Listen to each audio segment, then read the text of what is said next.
We don't believe in people fighting wars. The worst single invention of mankind is war.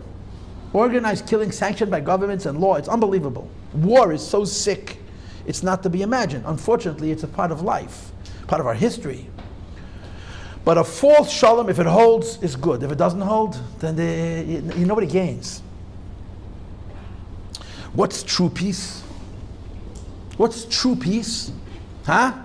And again, I'm still speaking geopolitics, but we're getting closer to the Maimon now. If the two sides fight a war, and when the war is over, they push it, make friends. Now, how could that happen? Okay, it's a great example, but that was it was not pushed at all.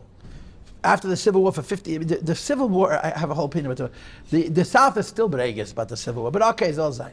That's an example is probably the Americans and the British after the war of independence. Like after the war of independence. Okay, that's a good example, but it's a very good example. I think the best example is the United States and Japan after the Second World War. The hatred that we had to them and they had to us was unimaginable. And we were culturally so different. After the Second World War, America and Japan became good friends. There's a lot of reasons why. And again, if you know the history, there's a guy named MacArthur, Douglas MacArthur, who he was our representative. He was like the king in Japan. He was very, very smart about how he dealt with the Japanese. He didn't punish them. He didn't take revenge. He respected them. He allowed the Japanese to be people again, and we gained from it. Why? Because America is about only one thing. What does America care about? Money. A rich Japan means we can do business and make more money. It's very simple.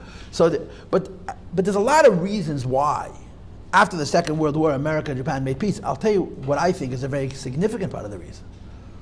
The atomic bomb. The atomic bomb told the Japanese that they're idiots for starting up with America. They're total fools. But they're total fools and idiots of America that they cursed the day that they started the war, and they swore to themselves that as long as they live, they'll never fight with America again. In other words, peace can happen when one side wins decisively and the other side loses decisively, and there's no ceasefire. A ceasefire means that we're taking a break in the shooting, so I can lick my wounds and you can lick my wounds. I can rearm and you can rearm. We'll fight again. You know the history of Europe? The history of Europe? In Europe, they fought a war for 100 years. Can you please tell me how you fight a war for 100 years? In Europe, they fought a war for 30 years, for 7 years. The 100-Year War, the 30, the famous wars. You guys learned this in high school. How do you fight for 100 years? You don't fight for 100 years. You have ceasefire, you fight again. The war never finishes. Because nobody wins, because nobody loses. The Second World War was different than the First World War because there were clear winners and clear losers. It was over, you ended it, it's finished. That's a form of peace.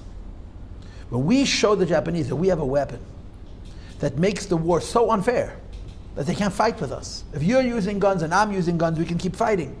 But if you're using guns and I'm using atomic bombs, the enemy doesn't want to be your enemy anymore. That is peace. It's not a compromise. Let's sign a piece of paper. We're going to stop shooting each other for the next 15 minutes, and after that, if we decide to shoot, we're allowed to shoot.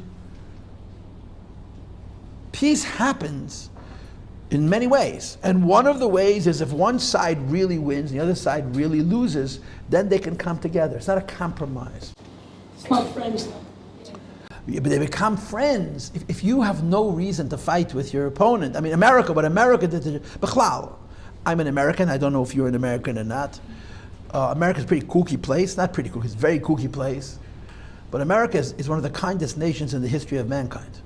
The way America fought its wars is historic. What we did to the Germans and to the Japanese is unbelievable. Only America has that in themselves, to fight with an enemy, finish the war, and then be friends with them. It's an American thing. America won a war decisively and made friends with their enemies and created a peaceful world. America doesn't get nearly enough credit for the whole peace in the world. It's not Europe.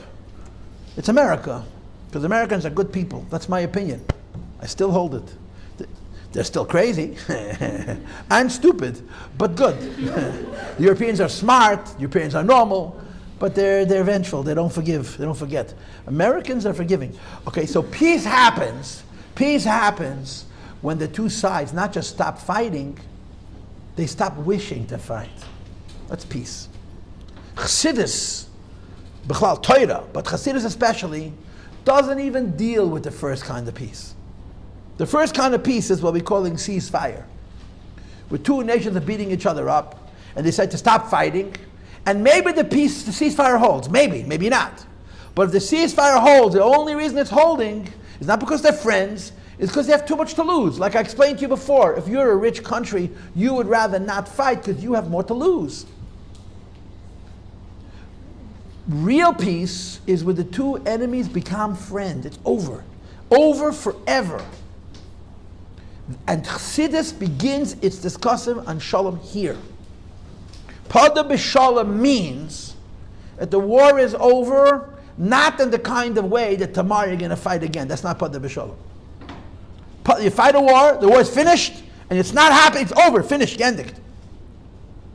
And on a very practical level, that explains Mikrav. You fought a war, the war finished, and even though you fought a war that was so vicious and so bitter and so personal, when it's over, it's Podoh Basholom. Podoh Basholom means this war will never be fought again because the combatants are not enemies anymore, whatever the reason is.